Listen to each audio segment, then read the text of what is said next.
Olá, boa tarde. Um comerciário morreu depois de ser baleado durante a madrugada de hoje no bairro Redenção, na zona centro-oeste de Manaus. Segundo testemunhas, ele seguia para o trabalho quando tentou inibir um grupo que fazia um arrastão. O crime revoltou os moradores que denunciam a falta de segurança no bairro devido aos frequentes assaltos nos pontos de ônibus. A polícia chegou para isolar a cena do crime. Os peritos também foram acionados já de manhã. A mulher do comerciário assassinado era amparada por familiares e vizinhos. O caso também chamou a atenção dos moradores. O crime ocorreu nesta rua do bairro Redenção, na zona centro-oeste de Manaus, na manhã desta sexta-feira. Francisco Moreira Pereira saía cedo de casa para o trabalho. De acordo com testemunhas, ele estava exatamente neste local quando viu que assaltantes faziam um arrastão contra as pessoas que estavam do outro lado da rua. Francisco teria tentado intimidar os criminosos e acabou sendo morto com um tiro no rosto. E quando eu cheguei aqui, ele estava sendo acudido por outro rapaz e acho que na hora do tiro todo mundo correu, né? Esse morador, que preferiu não aparecer, conta que durante a ação dos criminosos, ele ainda teve de ajudar algumas outras pessoas que estavam em pontos de ônibus na rua durante o assalto. Eram 3 num carro, num Gol vermelho, geração 4. Eles pararam do lado da Madeireira Benevides, aí eles desceram. Quando eles desceram, o pessoal que estava na rota, estava esperando rota na outra esquina, eu pedi para eles entrarem dentro de casa, que eu moro bem em frente à parada onde eles ficam. Eu coloquei todo mundo para dentro e os caras ficaram na parada aqui assaltando. Quando esse senhor desceu, esse senhor que foi assassinado aí, ele gritou bem assim, atira nele, eu acho que para espantar o ladrão. E aí o ladrão pegou e atravessou a rua e deu um tiro na cabeça dele. O morador denuncia a insegurança no bairro. Desde cedo eu liguei, na hora que o carro parou lá, que eu vi que eles queriam assaltar o pessoal na parada, eu liguei para a polícia. Que é muito perigoso, tinha acontecido outras vezes assassinato. Isso está acontecendo semanalmente, todos os dias, todo mundo tem sido assaltado aqui. Eu já fui assaltado, minha esposa já foi assaltada. O pessoal fica aqui de madrugada, o pessoal que vai pegar a rota, é só esse pessoal que eles querem assaltar. Eles são conhecidos como piratas dos rios e aterrorizam passageiros e tripulantes de barcos que navegam aqui pela região. Esta semana, em mais uma ação ousada, uma balsa de 32 metros desapareceu em pleno Rio Negro e os empresários do setor cobram mais empenho das forças de segurança. Em um território onde os rios são as estradas, o principal meio de transporte são as embarcações. Mas com cerca de 20 mil quilômetros de rios navegáveis e patrulhamento escasso, quadrilhas especializadas em assaltar barcos entram em ação. Parece coisa de filme, mas além de roubar cargas e pertences dos passageiros, os piratas agem de forma violenta. São quadrilhas muito bem aparelhadas, elas abordam as embarcações com lanchas rápidas, com armamento pesado, elas pulam para dentro das embarcações, amarram as tripulações, trancam as tripulações nos camarotes, saqueiam a embarcação toda e o que é talvez o mais nocivo, elas deixam a embarcação à deriva. De acordo com dados da Secretaria de Segurança Pública do Estado, no ano passado foram registradas em Manaus 71 ocorrências de roubos e furtos em embarcações. Este ano, só de janeiro a março, foram 38 registros. O caso mais recente foi na madrugada de quarta para quinta-feira. Uma balsa de 32 metros que estava ancorada no Rio Negro foi furtada e simplesmente desapareceu. Esta é a segunda vez que a empresa é vítima dos piratas. Há 4 anos, uma balsa foi levada daqui e encontrada dias depois, a quase 300 quilômetros de Manaus, no município de Itacoatiara. Os empresários do setor já montaram uma comitiva para cobrar mais empenho das forças de segurança. Tem uma delegacia já voltada para o fluvial e temos uma reunião agendada com essa delegacia na quarta-feira para a gente buscar melhores condições até de trabalho para essa delegacia, porque ela possa nos ajudar a coibir essa segurança. No Dia Nacional da Paralisação, organizado pelas centrais sindicais em todo o país, trabalhadores em Manaus também foram para a rua protestar contra o projeto de lei que permite a terceirização das empresas e também por melhores condições de trabalho. O protesto tomou conta de parte da Avenida Coronel Teixeira, conhecida como Estrada da Ponta Negra, na zona oeste de Manaus, na manhã de hoje. A maioria era de trabalhadores da construção civil que trocaram os canteiros de obras da região pela via pública para reivindicar melhores condições trabalhistas e protestar contra o projeto de lei que permite a terceirização nas empresas, além da retirada de direitos dos trabalhadores no país. O pessoal diz que acabou a escravidão. Mas a escravidão, meus amigos, tá aí. Deveriam dar uma oportunidade melhor pra gente, né? Que nós somos um profissional também. De acordo com a Polícia Militar, foram 500 participantes, mas a organização estima um público de 2.000 pessoas. Parlamentares também discursaram durante o ato. A terceirização acaba realmente fragilizando a situação dos trabalhadores, porque a terceirizada, a empresa, nem sempre ela cumpre com as obrigações trabalhistas, previdenciárias. Nós temos exemplos de situações na construção civil, isso é muito forte. Publicações em repúdio aos votos dos 8 deputados federais pelo Amazonas, favoráveis ao projeto, também foram distribuídas no protesto. O Dia Nacional de Paralisação foi organizado por sindicatos e centrais dos trabalhadores. Só esse ano de janeiro até agora foram 8 mortes. Só esse mês foram 3 mortes. A segurança que é o principal do trabalhador. De acordo com o Manaus Trans, houve retenção no trânsito de até 200 metros da concentração do protesto, que durou cerca de 2 horas. E técnicos administrativos da Universidade Federal do Amazonas, que deflagraram greve por tempo indeterminado, também realizaram um ato na manhã de hoje na entrada da UFAM. A mobilização fez parte da programação do Dia Nacional de Paralisação nas universidades federais, que apresentam uma série de reivindicações. Durante a greve dos técnicos administrativos da UFAM, apenas os serviços considerados essenciais serão mantidos. No ato realizado esta manhã, foi questionado o corte de 9 bilhões de reais no orçamento das universidades públicas, no ajuste fiscal promovido pelo governo federal. Ainda de acordo com os organizadores, a situação é agravada com a falta de contratação de técnicos administrativos e processos para acompanhar a expansão de cursos nos últimos anos. Eles também denunciam a falta de ampliação da política de assistência estudantil e da manutenção de verbas das instituições. O ministro da Saúde, Arthur Quioro, esteve hoje no estado. Ele participou da inauguração de uma unidade básica de saúde flutuante no município de Manicoré. Depois da inauguração, o ministro ainda passou em Manaus antes de seguir para Brasília. Arthur Quioro falou do programa Mais Médicos do governo federal, que já enviou para o Amazonas mais de 500 profissionais. Para Quioro, o momento agora é de melhorar a infraestrutura da saúde nos municípios do estado. E deu exemplo da UBS flutuante, inaugurada hoje em Manicoré. Vai beneficiar 230 povoados que vivem às margens dos rios da região. São quase 26 mil cidadãos, metade da população, que passa a contar com uma unidade básica de saúde fluvial, com uma estrutura fantástica, que vai conseguir garantir assistência médica, de enfermagem, na área de odontologia, inclusive com vacina, com distribuição de medicamentos, com laboratório de análises clínicas, ou seja, garantindo para essa população que vive uma condição muitas vezes de tão difícil acesso, o direito à saúde. O ministro também destacou que o Brasil marcou um ponto positivo quanto aos índices de pessoas que deixaram de fumar. Mais de 30% dos fumantes brasileiros largaram o cigarro nos últimos 9 anos. E nós precisamos interagir com um conjunto de políticas, aumentando o preço do cigarro, que é uma política de controle de preço, que no mundo inteiro mostra que tem resultado, e o Brasil é um exemplo disso.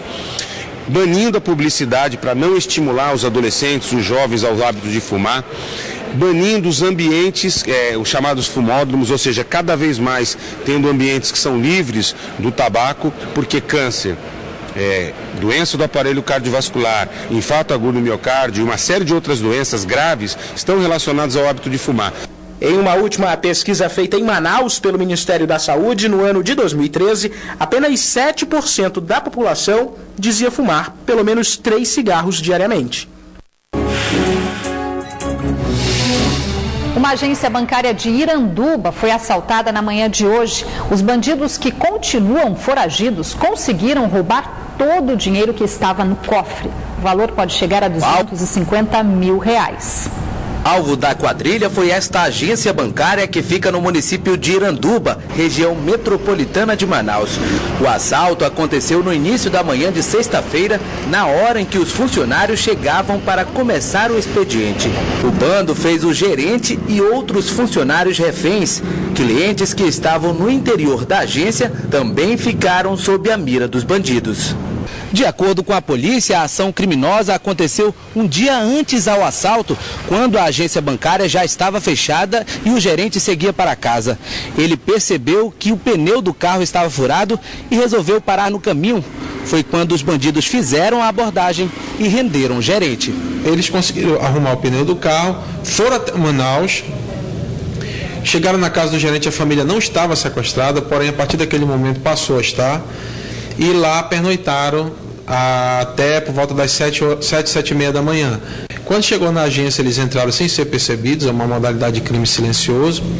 Quando chegou, logo em seguida, fecharam a porta da agência e anunciaram o assalto aos funcionários e aos clientes que estavam no caixa eletrônico fazendo movimentação financeira. Utilizaram um operador de caixa para retirar esse dinheiro do cofre, retiraram os envelopes de caixa eletrônico, conseguiram empreender fuga, porém deixaram o gerente e o segurança no local. Depois de roubar os R$250 mil, a quadrilha fugiu do carro do gerente, que em seguida foi abandonado em um ramal e incendiado. Quando nós chegamos lá, realmente o carro já estava pegando fogo. E a única coisa que souberam falar era que tinham várias pessoas no carro e uma das pessoas tinha sido largado na estrada, que no caso seria o caixa, né? Caixa do banco. E o pessoal da comunidade viram ele tentando sair da comunidade, que ele não sabia nem onde ele estava e não pôde falar nada porque ele estava com muito medo, estava muito amedrontado. Esta é a segunda vez que a agência bancária é alvo de bandidos. Em 2014, uma quadrilha escavou um túnel que deu acesso ao interior da agência. Na época, os bandidos conseguiram levar cerca de R$50 mil. Iranduba possui aproximadamente 40 mil habitantes, uma cidade tranquila que agora convive com a insegurança. Ela falou: tia, teve assalto no Banco do Brasil. Isso o quê? Não foi verdade? É verdade. Mas eu não acreditei, entendeu? E a gente tem medo porque é bem perto aqui. Diz que tinha bandido que só aí, mas a gente não vimos nada. A gente fica com medo. A gente fica assim meio apreensivo das coisas que está acontecendo, somente só aqui no Banco do Brasil. A polícia acredita que o assalto foi planejado e não descarta a possibilidade de haver mais pessoas envolvidas. E a polícia da capital apresentou esta manhã um homem suspeito de participação na morte de uma jovem que tinha uma dívida com ele por drogas de apenas R$90. Alessandro Pereira da Silva, de 26 anos, conhecido como Pia, foi preso na zona norte de Manaus em cumprimento a mandado de prisão preventiva. Segundo a investigação, Alessandro e outro homem identificado como Elias da Silva Mendonça, conhecido como DDD, que ainda é procurado pela polícia, mataram a vítima, que seria usuária de drogas, por conta de uma pequena dívida. O crime ocorreu em maio do ano passado, na zona norte da capital. Os dois são traficantes conhecidos da área do Monte das Oliveiras, a área onde aconteceu o crime, né? São traficantes domésticos daquelas cercanias e teriam matado a vítima há um ano atrás, justamente por conta de desacerto relacionado ao tráfico de drogas. Na ocasião, o Pia e o DDD, né, como são conhecidos respectivamente o Alessandro e o Elias, estavam bebendo quando avistaram a Lorena, vítima, né, em um telefone público, ocasião em que resolveram cobrar uma dívida de R$90 por conta do tráfico de drogas, já que a Lorena era usuária e eles os traficantes. Tiveram desentendimento, começaram a agredi-la. Ainda de acordo com a polícia, Francisca Lorena da Silva Sobreira, que tinha 18 anos na época do crime, foi morta com chutes e pisões até no pescoço. Os dois agrediram a vítima, né, com socos e pontapés, tendo o Elias, o vulgo DDD, dado um pisão no pescoço da vítima e quebrado. Na mesma hora, a vítima entrou em convulsão, ficou se debatendo no local e morreu asfixiada. Mais 6 municípios decretaram situação de emergência por causa da cheia dos rios no Amazonas. Agora sobe para 30 o número de cidades afetadas com a subida das águas. Em Anori, Anamã, Manacapuru, Careiro da Várzea, Uarini e Jutaí, mais de 78 mil pessoas sofrem as consequências da enchente. Esses municípios também passam a receber assistência da Defesa Civil, que intensifica as ações de socorro. E vamos saber agora como vai começar o fim de semana. Os detalhes da previsão para a capital e interior no mapa.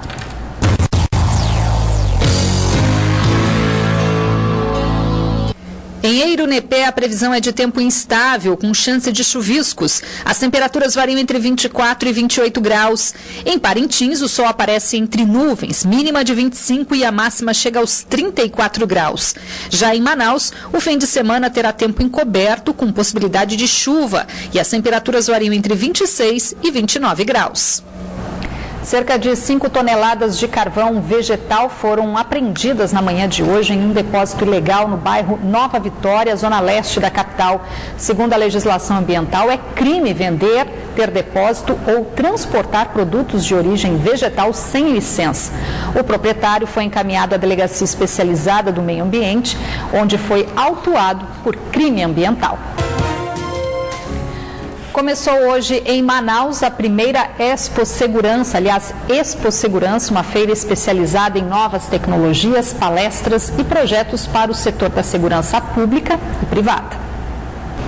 Veículos altamente equipados, câmeras de segurança de alta resolução, monitoradas à distância. A tecnologia embarcada nas viaturas da Polícia Militar são uma das atrações da feira que reúne empresários e poder público em uma conversa sobre segurança. O governo do Estado e a Secretaria de Segurança tem disponibilizado para a Polícia Militar tecnologia de ponta, hoje, para que a Polícia Militar possa realizar a sua missão. Os policiais militares têm à disposição câmeras de alta capacidade, tablets, e isso tudo facilita o nosso trabalho. Além dos estandes com armamento, equipamentos de proteção e defesa e tecnologias inovadoras, a feira promove palestras para o público em geral. Além da troca de experiências para buscar alternativas de prevenção da violência, a Secretaria de Segurança Pública do Estado destaca que uma parceria promissora com a iniciativa privada deve contribuir para aumentar também o poder de monitoramento aqui na capital. Nós vamos implementar um chamamento público para iniciar as nossas redes privadas de monitoração, ou seja, redes de espaços públicos, que monitoram espaços públicos, possam ser agregadas às redes do CIOPS. E aí nós triplicaremos, quadruplicaremos o número de câmeras que atendem a cidade hoje. Isso vai dar um ganho muito grande para a segurança pública. E qual o interesse do setor privado que essa integração aconteça? Porque lhes falta aquilo que é privativo do Estado, a força, o poder de polícia, que não consegue se entender na velocidade que o cidadão lá na sua demanda precisa. Então, se a partir do momento que eles dão acesso ao sistema público do que eles têm, eles querem essa velocidade de atendimento em quem é seu cliente. A Expo Segurança segue até o dia 31 de maio, no Centro de Convenções do Shopping Plaza, na Avenida Djalma Batista. E hoje foi dia de homenagens no Comando Militar da Amazônia. 29 de maio é dedicado aos Peacekeepers, mais conhecidos como Boinas Azuis, militares que saíram do Brasil para levar ajuda humanitária e contribuir para a manutenção da paz em países que passam por guerra civil ou que sofreram com desastres naturais. No meio do pelotão, Boinas Azul se destacam. São militares que saíram do Brasil para alguma missão de paz. Todos eles carregam na memória experiências que jamais serão esquecidas. O modo de vida deles, a cultura é totalmente diferente. E por estar longe da família, num lugar que você não conhece, que é estranho para você. Então, assim, você começa a dar valor àquelas pequenas coisas. Coisas que aqui você deixa passar, coisas que passam em branco e que lá você vê que faz realmente falta, como a família, por exemplo, né? Coisa assim que você não tem como viver sem. Dia 29 de maio é dia de homenagem a estes militares. A celebração marca o Dia Internacional dos Peacekeepers. A data foi criada pela Organização das Nações Unidas. O Brasil contribui pela paz mundial desde 1956. Nos últimos anos, o maior contingente foi enviado ao Haiti. Haiti, que viveu um período de guerra civil e depois um terremoto em 2010 que devastou Porto Príncipe e cidades vizinhas. Desde 2004, mais de 22 mil militares brasileiros do Exército, Marinha, Aeronáutica, Polícia Militar e Corpo de Bombeiros já foram para aquele país. É uma operação que ajuda os nossos irmãos haitianos, muito importante, tentando desfazer aquelas milícias que tem lá, aquela pobreza, aquela miséria, junto com a nossa engenharia, reconstruindo a infraestrutura do país amigo, atuando também na área médica, de saúde, da área odontológica. O tenente-coronel Selmo de Arola foi enviado em 2004 ao Haiti, um dos países mais pobres do mundo. Para ele, um período de aprendizado, mas também de muita saudade da família, conta o militar que se emociona ao lembrar do que viu por lá. Apesar de nossas dificuldades, a gente percebe que vários ensinamentos são colhidos. Um deles, que é o mais latente que a gente vê, que a gente teve foi ter visto o sofrimento daquele povo, a luta que aquele povo tem para se reerguer, principalmente depois lá daquele terremoto. Hoje, todos eles são considerados verdadeiros heróis. Desde a década de 50, militares brasileiros já fizeram mais de 33 missões da ONU. Atualmente, 1.700 militares brasileiros estão em missões em 9 países. Eles levam, além da presença e da ajuda humanitária, a bandeira do nosso país, com toda a paz que ela carrega.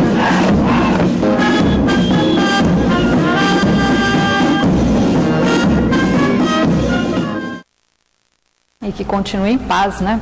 O Band Cidade fica por aqui. Para rever esta edição, acesse o site band.com.br/Amazonas. E você pode ajudar a pautar o Band Cidade. Basta enviar uma sugestão de reportagem com fotos e vídeos para o WhatsApp da nossa redação. O número é o 992051478. E amanhã tem Band Cidade Entrevista, que vai destacar os investimentos e desafios para a segurança pública no Amazonas. O programa vai ao ar 6:50 da noite. Fique agora com as notícias do Jornal da Band. Uma boa noite para você. Obrigada pela audiência.